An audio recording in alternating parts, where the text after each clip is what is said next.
General JS Arora ने उनके हथियार का भी समर्पण नहीं करवाया। वाजपेयी जी ने भी बड़ी दृढ़ता के साथ आश्वासन दिया राष्ट्र हित सर्वोपरि, राष्ट्र हित से बढ़कर कुछ। उन्होंने दबाने में इंदिरा गांधी को, हिंदू मुस्लिम तनाव के मुद्दे को दबाने में इंदिरा गांधी की सहायता। वो इस बात को कबूल नहीं कर रहे थे कि मुस्लिम समुदाय भी आंतरिक रूप से बहुत विभाजित था। उनके बीच एक धार्मिक विभाजन था, क्षेत्रीय विभाजन था, नस्लीय विभाजन। मुस्लिम लीग में जिन्ना जो अध्यक्ष बने तो लगभग अध्यक्ष रह ही गए, उनके पोजीशन को किसी ने भी चैलेंज नहीं। हम कश्मीर के मुद्दे पर दबे पड़े थे, सोवियत रूस की तरफ हमेशा देखते, क्योंकि यूएनओ के द्वारा बार बार ऐसा दबाव डाला जा रहा था कि आप कश्मीर में जन्म संग्रह करें। उस समय सोवियत रूस हमारे बहुत काम आए। 1955 के बाद सोवियत रूस ने कश्मीर के मुद्दे पर हमेशा वीटो लगाकर भारत के फेस को बचाया। Okay dear students and viewers, क्या आपको पता है आज 16 दिसंबर एंड 16 दिसंबर का क्या सिग्निफिकेंस है इंडियन एंड साउथ एशिया के हिस्ट्री में? शायद आपको याद होगा, अगर नहीं याद है तो मैं आपको याद दिलाता हूं। आज ही के दिन पूर्वी पाकिस्तान में, जो आज बांग्लादेश है, 54 इयर्स पहले पाकिस्तान के 90,000 सोल्जर्स ने Indian lieutenant general JS Arora के समक्ष सरेंडर किया।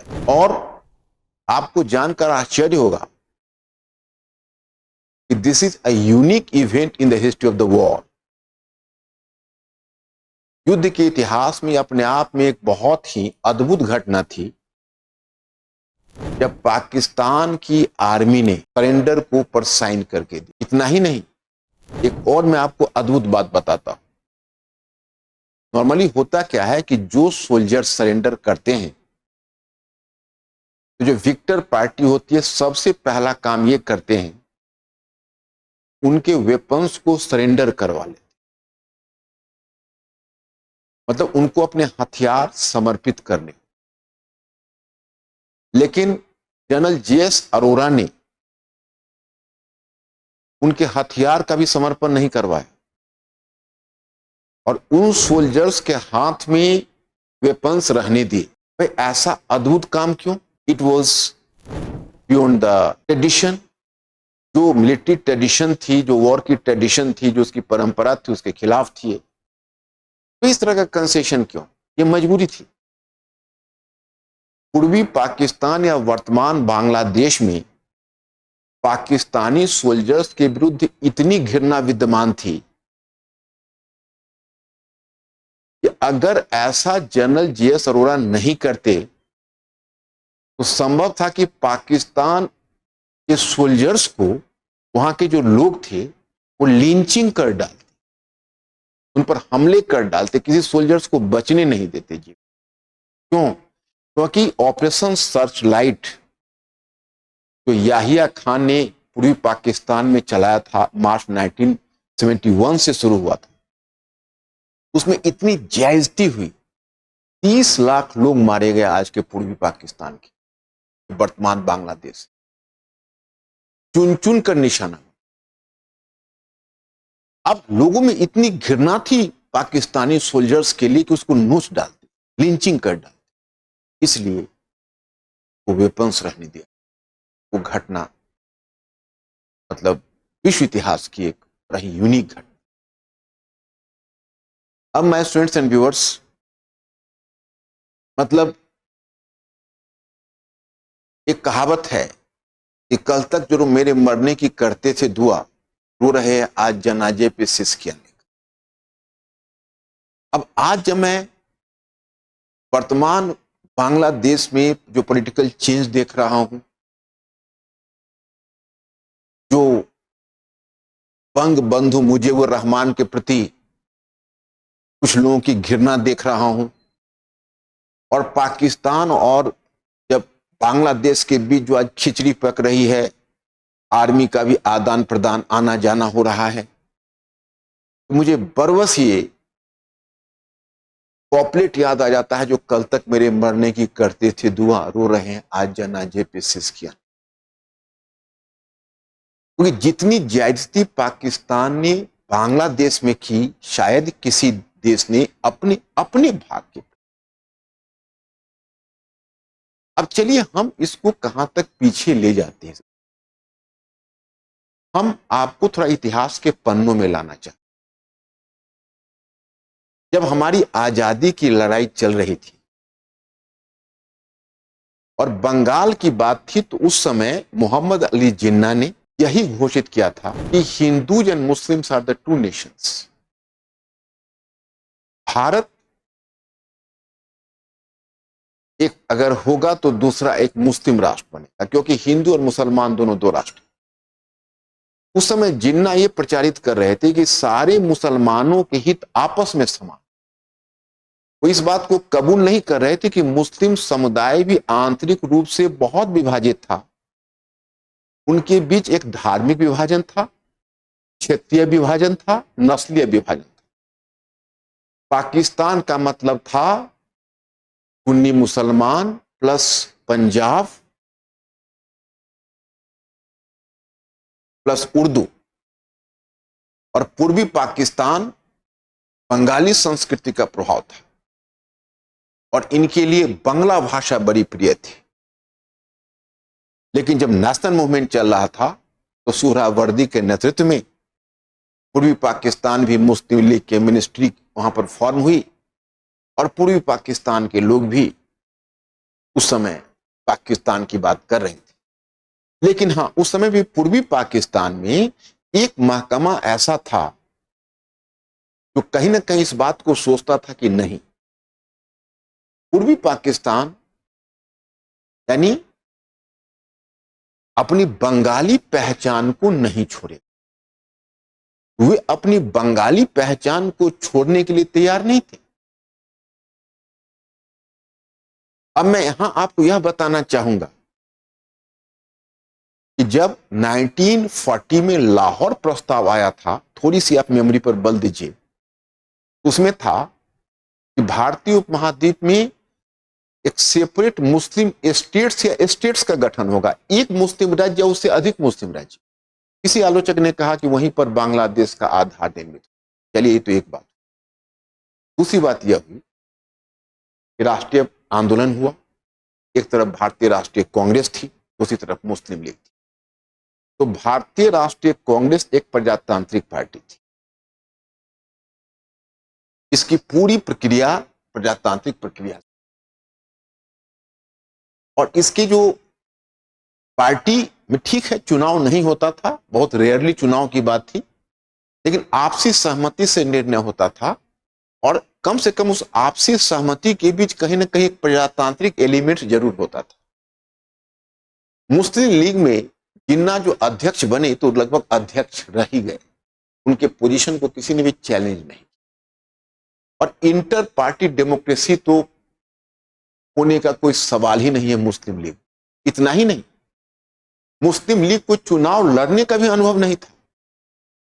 मुस्लिम लीग ने अपने सारे चुनाव पृथक निर्वाचन के आधार पर लड़े थे, संयुक्त निर्वाचन का उसको अनुभव नहीं था। और आप एक तरह से अगर देखेंगे तो मुस्लिम लीग शुरू से ही अपने डिमांड में अनडेमोक्रेटिक था, अप्रजातांत्रिक। उसने जब हिंदू बहुमत की स्थिति देखी थी तो सर सैयद अहमद खान से लेकर मोहम्मद अली जिन्ना तक जितने भी नेता थे, उन्होंने यही डिमांड किया था कि हिंदू और मुसलमान इन दोनों को दो वोट होना चाहिए।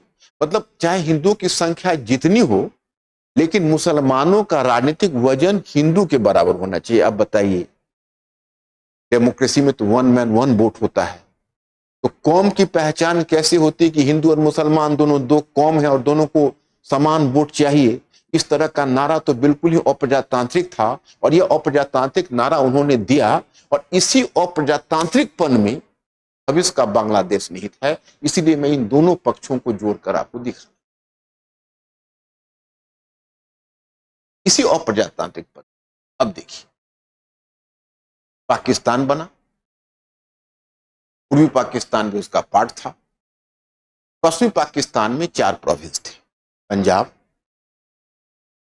सिंध, बलूचिस्तान और उत्तर पश्चिम सीमा, और 5वां प्रांत पूर्वी पाकिस्तान था, जिसको वर्तमान बांग्लादेश कहते हैं। लेकिन पूर्वी पाकिस्तान की जो टोटल जनसंख्या थी वह पश्चिमी पाकिस्तान के 4 स्टेट्स को मिलाकर भी ज्यादा थी।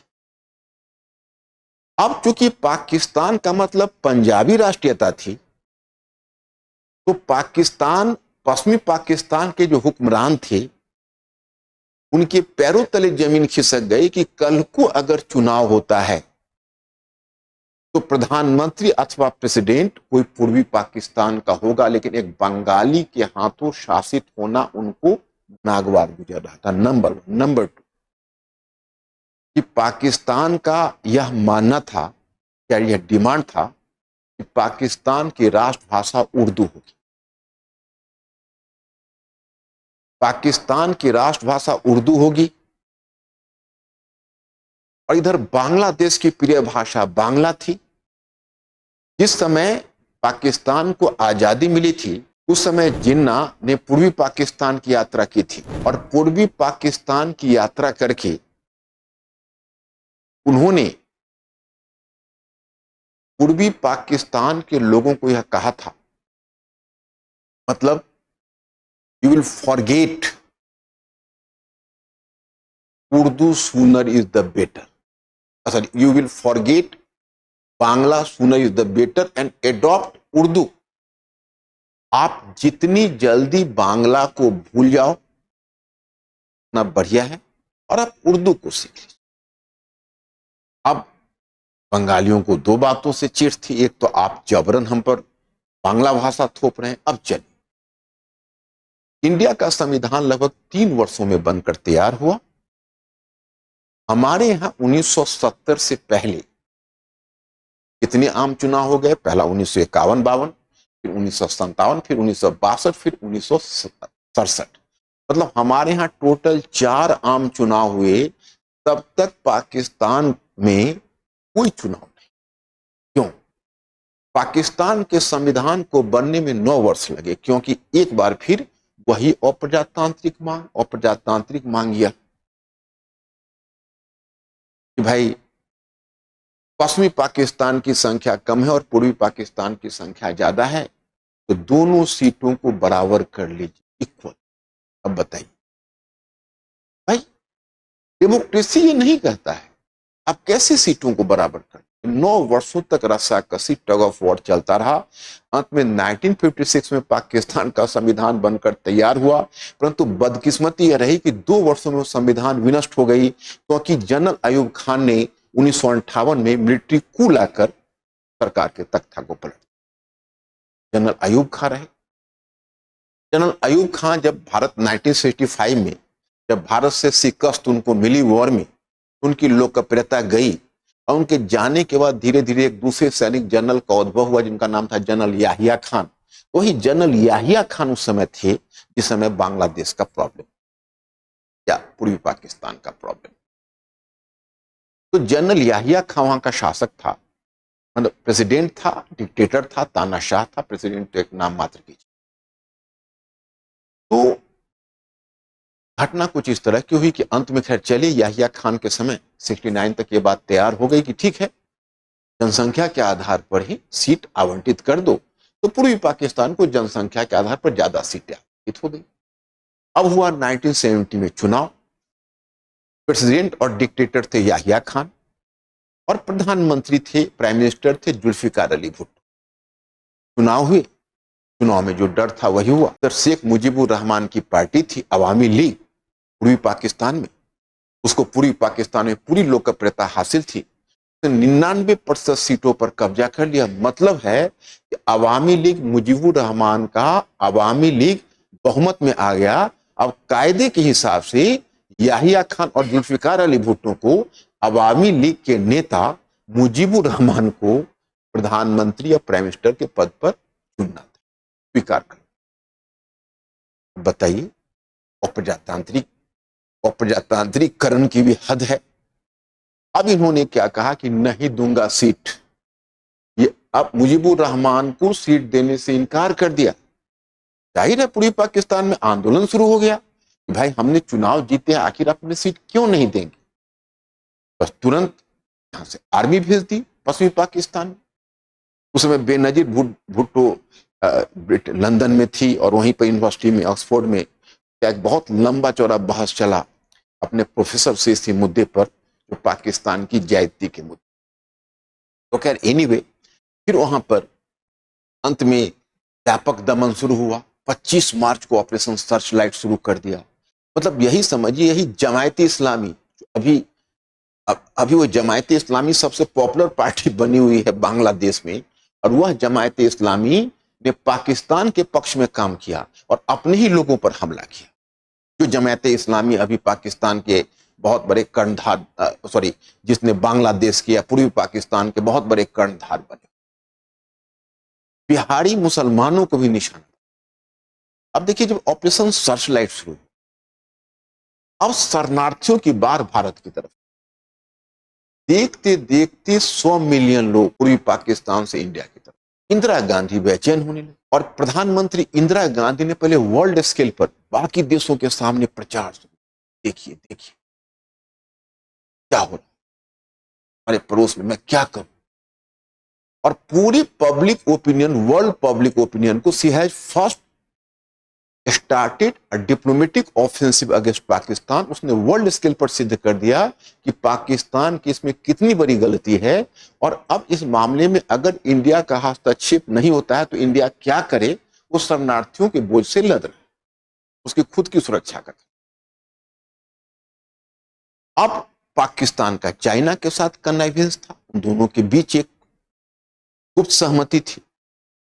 तो इंदिरा गांधी को यह लगता था कि कहीं ऐसा न हो कि हम पूर्वी पाकिस्तान में अगर भारत की तरफ से कोई ऑपरेशन शुरू किया जाता है, उधर से चाइना पाकिस्तान की तरफ से दखल अंदाजी कर दे।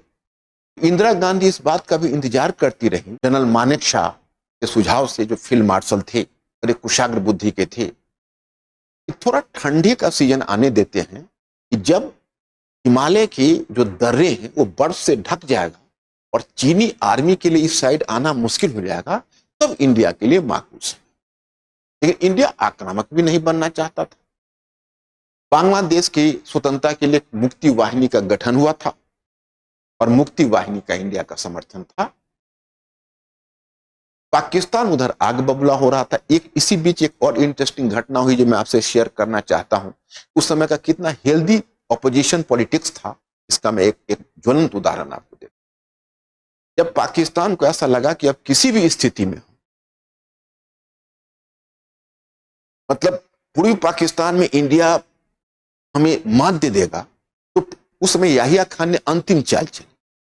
उसने जानबूझकर पूर्वी पाकिस्तान के हिंदुओं पर हमला करवा दिया जमायती इस्लामी से, ताकि हिंदू मुस्लिम दंगा वहां फैल जाए और उस दंगे का प्रभाव भारत पर पड़े और भारत में भी मुसलमानों पर हमला हो जाए, तो वर्ल्ड वाइड इंडिया अपनी समस्या में उलझ। जब उसने यह गेम खेला तो मिसेज इंदिरा गांधी के लिए बहुत ही चिंता का कारण बन गया। ये तो बहुत गंदा गेम खेल रहा पाकिस्तान। इंदिरा गांधी ने हिम्मत नहीं, उसने अपोजिशन के लीडर अटल बिहारी वाजपेयी को बुलाया और अटल बिहारी वाजपेयी को बुलाकर, उसमें जनसंघ के नेता थे, उसमें बीजेपी नहीं जनसंघ पार्टी थी, और वाजपेयी जी से रिक्वेस्ट किया, अभी हिंदू मुस्लिम के बीच वाले मुद्दे को नहीं उठने दीजिएगा प्लीज इंडिया में, ये राष्ट्र। तो वाजपेयी जी ने भी बड़े दृढ़ता के साथ आश्वासन दिया, राष्ट्र हित सर्वोपरि, राष्ट्र हित से बढ़कर कुछ नहीं। उन्होंने दबाने में इंदिरा गांधी को, हिंदू मुस्लिम तनाव के मुद्दे को दबाने में इंदिरा गांधी की सहायता की। भारत के लिए बहुत बड़ी समस्या, और भारत इसी बात की प्रतीक्षा कर रहा था कि कब पाकिस्तान की तरफ से पहल पाकिस्तान की तरफ से होगी। 3 दिसंबर 1971 को पाकिस्तान ने अचानक भारत के महत्वपूर्ण एयरपोर्ट वगैरह हमला शुरू कर दिया। तो भारत पहले से ही तैयार था, भारत ने जवाबी कार्रवाई, वॉर शुरू हो गया। अब पूर्वी पाकिस्तान में पाकिस्तान का वल्नरेबल पाकिस्तान मात होने लगा। संयुक्त राज्य अमेरिका बेचैन होने लगा। President Nixon, Yahya Khan Nixon की तरफ देखता, चाइना भी बेचैन होने लगा। उस समय उस संकट की घड़ी में, इसीलिए आप देखते हैं कि अभी भी हम लोग व्लादिमीर पुतिन को भूल नहीं पाते हैं। उस संकट की घड़ी में पहले ही इंदिरा गांधी ने 1971 में 20 वर्षों का रूस के साथ समझौता करके अपने हाथ को मजबूत कर लिया था। और उस समय सोवियत रशिया हमारे साथ खड़ा था। ये बहुत बड़ी बात है। इस समय हमें याद है कि जब बंगाल की खाड़ी में संयुक्त राज्य अमेरिका ने डराने के लिए जब उसने अपने जब न्यूक्लियर शिप भेजे थे, तो रशियन शिप ने उसका पीछा करके कहीं ना कहीं अमेरिका पर मनोवैज्ञानिक दबाव डाला था, और सोवियत रशिया की सहायता से इंडिया कहीं ना कहीं वह एक तरफ यूएसए और चाइना दोनों को कम, इसलिए कभी भी इंडिया को भूल नहीं पाया। अब देखिए 1971 के वॉर में यही हुआ कि जब यूएसए ने चेतावनी दी भाई हम परमाणु हथियार का उपयोग, तो कुछ समय के लिए इंदिरा गांधी के भी पसीने छलक गए चेहरे से। भाई मिसेज गांधी थी, परेशान हुई, जनरल मानेकशॉ को बुलाया, पूछा जनरल मानेकशॉ से कि जो जनरल साहब अब इस तरह से पाकिस्तान के पक्ष में संयुक्त राज्य अमेरिका इस तरह की चेतावनी दे रहा है, इस पर आपकी क्या राय? तो जनरल मानेकशॉ ने कहा कि मैडम देखिए, अगर वो न्यूक्लियर विकल्प का उपयोग करेंगे तो ना आप कुछ कर सकती हैं ना हम कुछ कर सकते हैं, इसलिए जो हम कर सकते हैं वो करने दीजिए। तो इंदिरा गांधी का यह मानना था। अच्छा, इसी बीच यूएनओ हस्तक्षेप करता अमेरिका के प्रयास से, सोवियत रूस उसको वीटो कर देता, इंडियन आर्मी आगे बढ़ रही थी और इंदिरा गांधी चाह रही थी कि पाकिस्तान जल्दी सरेंडर करे, और वही हुआ। 16 दिसंबर को नियाजी ने फाइनली सरेंडर कर दिया और 90,000 बांग्लादेश के जो पूर्वी पाकिस्तान के सोल्जर्स थे पूर्वी पाकिस्तान, और तब जुल्फिकार अली भुट्टो शिमला समझौता करने भारत आए। कई आलोचक यह मानते हैं कि Indira Gandhi won the war but lost the peace। Indira Gandhi ने युद्ध तो जीत लिया लेकिन शांति हार गई, क्योंकि कश्मीर के मुद्दे पर वैसा कोई कंसेशन नहीं ले सकी। लेकिन मैं मानता हूं कि 1971 के वॉर का सबसे बड़ा महत्व यह है कि उन्होंने अंतर्राष्ट्रीय संबंधों में हमें खुली आवाज दी। हम कश्मीर के मुद्दे पर दबे पड़े थे, सोवियत रूस की तरफ हमेशा देख रहे थे, क्योंकि यूएनओ के द्वारा बार बार ऐसा दबाव डाला जा रहा था कि आप कश्मीर में जन्म संग्रह कर। उस समय सोवियत रूस हमारे बहुत काम आए। 1955 के बाद सोवियत रूस ने कश्मीर के मुद्दे पर हमेशा वीटो लगाकर भारत के फेस को बचाया। लेकिन 1971 का जब हमने वॉर जीता तो जुल्फिकार अली भुट्टो से कम इतना कंसेशन तो हमने ले लिया। वो कंसेशन क्या था? वो यह था, देखिए भविष्य में कश्मीर पर जो भी वार्ता होगी तो भारत और पाकिस्तान की द्विपक्षीय वार्ता होगी, उसमें तीसरी किसी पार्टी का हिस्सा नहीं होगा, और वही यूएनओ की भूमिका समाप्त हो गई और भारत की विदेश नीति स्वतंत्र हो। तो 1971 के वॉर का हमारे राष्ट्रीय कैरियर में, इंडिया के नेशनल कैरियर और विदेश नीति के एवोल्यूशन की दृष्टि से बहुत बड़ी जगह है। और कहीं ना कहीं सोवियत रूस आज भी हमारा फर्स्ट लव कमजोरी बनी हुई है।